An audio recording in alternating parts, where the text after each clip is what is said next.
रूस यूक्रेन के बीच का वॉर बद से बदतर स्थिति में पहुंच चुका है। रोज कोई ना कोई अपडेट आता है जो हमें ये सोचने पर मजबूर कर देता है कि इस समय जंग में फंसे लोग कैसे वहां पर रहने के लिए मजबूर हो गए हैं। क्या से क्या हो गया है यूक्रेन का हाल पिछले 10 महीनों में।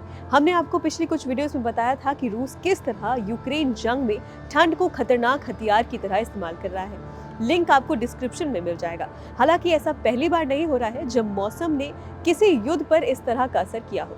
हालांकि आज मैं आपको बताऊंगी युद्ध के मैदान पर कुछ कहानियां जो कि हुई थी जिसमें मौसम ने पलट दिया था नतीजा। कैसे हिटलर और नेपोलियन मौसम की वजह से जीती हुई बाजी हार गए थे। हाय, मैं हुरिया श्री और आप देख रहे हैं एबीपी लाइव। ठंड से ठिठुरे लोग, पास में जाने से पहले प्रेजेंट का अपडेट दे देती हूँ। यूक्रेन में जैसे जैसे तापमान गिर रहा है वैसे वैसे युद्ध के बीच फंसे लोगों के लिए जिंदगी जीना और मुश्किल होता जा रहा है।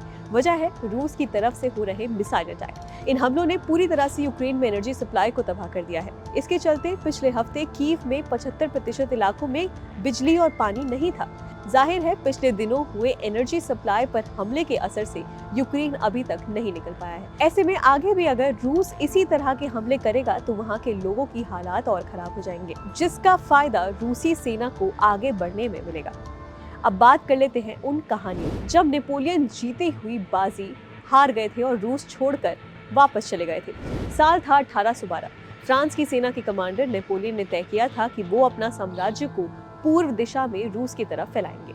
इस मकसद को पूरा करने के लिए उसने लगभग 6 लाख सैनिकों की एक सेना तैयार की। इसमें कई देशों के सैनिक शामिल हुए। ये सेना यूरोप की नेमान नदी को पार करते हुए उस समय के रूस और आज की पोलैंड में घुस गए। चढ़ाई से पहले नेपोलियन को वहां से खतरनाक रास्ते और जानलेवा सर्द मौसम को लेकर आगाह किया गया था, लेकिन रूस को जीतने के रोमांच ने नेपोलियन को इस कदर नशे में रखा था कि उसने अपने सलाहकारों की एक भी बात नहीं सुनी थी। उसने अपने सभी सलाहकारों को आश्वासन दिया था कि रूस की कड़कड़ाती और जानलेवा ठंड से पहले उसकी ग्रैंड आर्मी जंग खत्म कर चुकी होगी, और यही वो गलत साबित हुआ।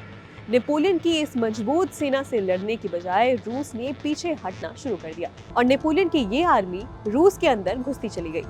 लेकिन ये सब एक स्ट्रैटेजी थी। इस बीच ठंड ने अपना रौद्र रूप दिखाना शुरू कर दिया और नेपोलियन के सैनिकों का खाना खत्म होने लगा। खराब रास्तों के चलते वो अपना सप्लाई सिस्टम इतना अच्छा नहीं बना पाए थे, जिस वजह से उन्हें खाना पहुंचाना काफी मुश्किल हो गया था। इसके साथ साथ उनके पास ठंड से बचने के हिसाब के कपड़े भी नहीं थे। सितंबर का महीना आते आते किसी तरह नेपोलियन मॉस्को तक तो पहुंच गया, लेकिन इस वक्त तक उसकी सेना 1/4 भी बच पाई थी। नेपोलियन ने 5 हफ्ते इस कड़कड़ाती ठंड में रूस की तरफ से पीस ऑफर का इंतजार किया, जो कभी भी आया ही नहीं। नतीजा ये रहा कि 4 दिसंबर को उसे अपने बीमार और कुपोषित सैनिकों के साथ जीते हुए रूस को छोड़कर वापस लौटना पड़ा। ठंड में सोवियत रूस पर हिटलर का आक्रमण। जून 1941 में यूरोप के बड़े हिस्से को जीतने के बाद हिटलर की जर्मन सेना सोवियत रूस की तरफ मुड़ी। लाखों सैनिकों ने सोवियत रूस के एक हिस्से यूक्रेन को जीत लिया। इसके बाद नाजी सेना सितंबर महीने में मॉस्को को जीतने के लिए आगे बढ़ी। इसी वक्त मॉस्को और उसके आसपास के इलाकों में ठंड पड़नी शुरू हो गई। ऐसे में ठंड की तैयारी किए बिना जंग लड़ने पहुंचे हिटलर की सेना के लिए अब यहाँ टिकना मुश्किल हो गया था। अक्टूबर आते आते कोहरे और बर्फबारी तेज हो गई थी। जर्मनी की सेना के 10 टैंक में से सिर्फ एक ऑपरेशनल रह गया था, बाकी सारे खराब हो गए थे। हिटलर की सेना ने ठंड की वजह से जंग को 2 सप्ताह के लिए रोकने का फैसला तक कर दिया था।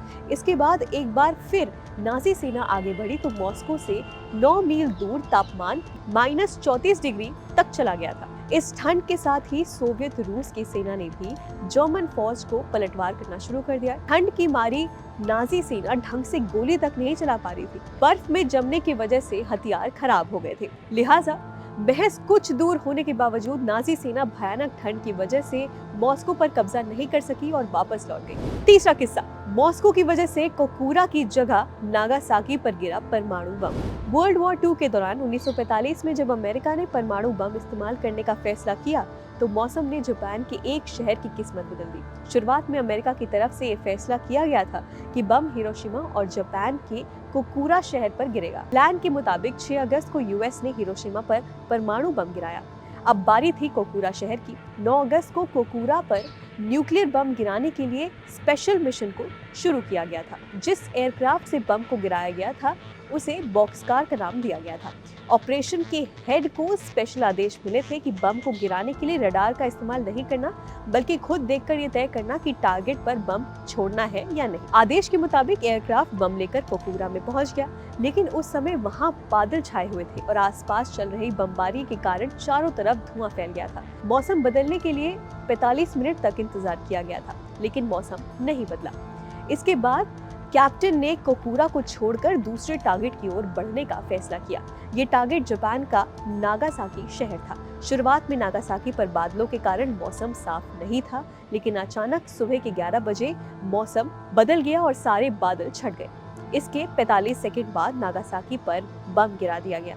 इस तरह खराब मौसम के कारण कोकूरा शहर के 1,30,000 लोगों की जान बच गई। तो देखा आपने कैसे मौसम के चलते कुछ जीती हुई जंग हार गए थे वर्ल्ड के कुछ फेमस लीडर्स। फिलहाल इस रिपोर्ट में इतना ही। अगर आपको ये वीडियो इन्फॉर्मेटिव लगा तो वीडियो को लाइक करें, चैनल को सब्सक्राइब करें और बाकी खबरें जानने के लिए देखते रहिए एबीपी लाइव।